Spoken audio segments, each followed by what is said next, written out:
We are going to go through difficulty in life. And all of our problems are not going to be solved because we made a dua to Allah. Understand the reality of dua. What is the purpose of dua?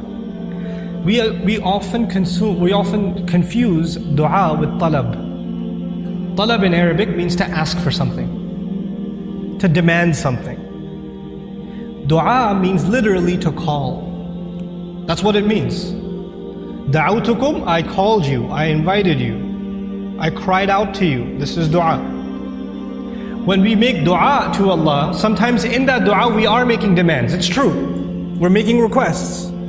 But we should never forget that all of those requests, you know what they are at the end of the day? It's a humble slave of Allah turning back to Allah and begging Allah to help him with whatever problem. But it's more than Allah solving your problem. It's just the act that you communicated with Allah that's the most valuable thing.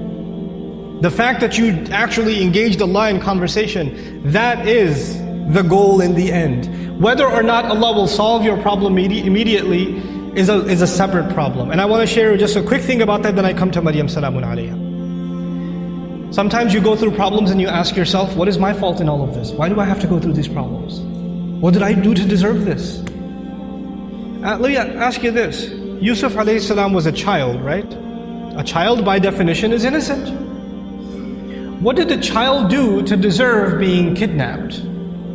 What has a child ever done to deserve being thrown inside of a well in the middle of the woods? What has a child ever done to deserve being sold as a child slave in a different land? What is that, when he grows up as a young man, what did he ever do to deserve being thrown in jail over a false accusation?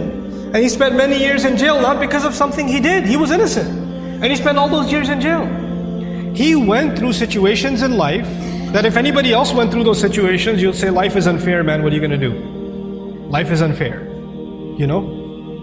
But you know what happens to a believer? They don't just say life is unfair, they say Allah is unfair, ma'adallah. Allah did that to him. Yet Allah says in Surah Yusuf, Wallahu ghalibun ala amrihi. Allah was overlooking everything he did in his decision. Every decision that was made for Yusuf, Allah was dominating that decision, overlooking that decision. How? Sometimes you and I go through difficulty because Allah knows something better is coming. Sometimes that better thing that is coming is for you. Sometimes it's for somebody else. Sometimes it's not for you. Sometimes it's for somebody else. Sometimes the benefit of your difficulty will come back to you. The return will come back to you while you are still alive. Sometimes the return is meant to come back to you after you go back to Allah. What happened with Yusuf alayhi salam? A father was separated from a child. It's a tragedy, isn't it? But imagine, if he was never kidnapped, he would never be in the well.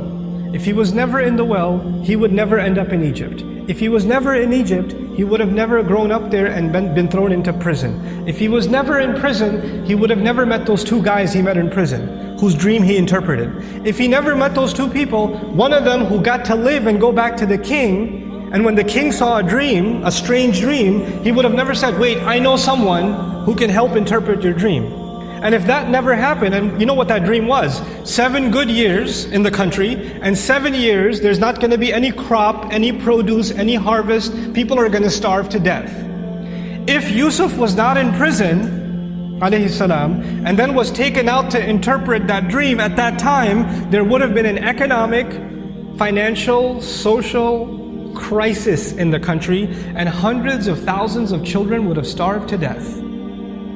One child suffered for a few years, but because of that child suffering, Allah's plan was to save a lot of families, a lot of fathers and mothers from losing their children to starvation. Because of the plan that Yusuf alayhi salam came back when he interpreted the dream and gave, when he became the treasurer.